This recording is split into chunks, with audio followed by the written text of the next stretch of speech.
এক বৃদ্ধা চরকায় সুতা কাটছিল। পাশ দিয়ে এক মৌলানা যাওয়ার সময় বললে, কি বুড়ি, সারা জীবন কি শুধু চরকা ঘুরাবে, নাকি খোদাকেও একটু জানবে?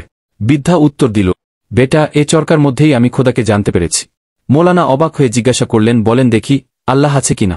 বুড়ি বলল, প্রতিটি মুহূর্তে, রাত দিন সব সময় আল্লাহ আছেন। সে বোঝানোর জন্য বলে, যতক্ষণ পর্যন্ত আমি এ চরকাকে চালাতে থাকি ততক্ষণ এটা চলতে থাকে, এবং যখন আমি এটাকে ছেড়ে দিই তখন এটা সে অবস্থায় থেমে যা। অতএব যেভাবে আমার কাঠের চরকার একজন চালকের প্রয়োজন, সে রকম আসমান জমিনের মতো বিশাল চরকারও চালকের প্রয়োজন। যতক্ষণ পর্যন্ত সে চালাতে থাকবে ততক্ষণ পর্যন্ত এ সব চরকা চলতে থাকবে, এবং যখন সে ছেড়ে দেবে তখন থেমে যাবে। কিন্তু আমি কোনো সময় জমিন, আসমান, চাঁদ, সূর্যকে থেমে থাকতে দেখিনি। এতে প্রমাণিত হয় যে এগুলোর চালক সব সময় আছেন। মাওলানা আবার জিজ্ঞাসা করলে, আচ্ছা বলুন দেখি, আসমান জমিনের চালক একজন কি দুজন? বুড়ি জবাব দিল, একজন, এবং এর প্রমাণও আমার এ চরকা।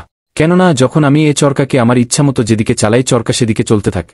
যদি অন্য আর একজন চালক হতো, আর যদি সে আমার ইচ্ছার বিপরীত এবং আমার চালনার উল্টো দিকে চালাত, তাহলে এ চরকা হয়তো থেমে যেত অথবা ভেঙে যেত। অনুরূপ আসমান জমিনের যদি দ্বিতীয় আর একজন চালক হতো, তাহলে নিশ্চয়ই দুনিয়ার চরকার গতির তারতম্য হতো এবং তা ধ্বংস হতো।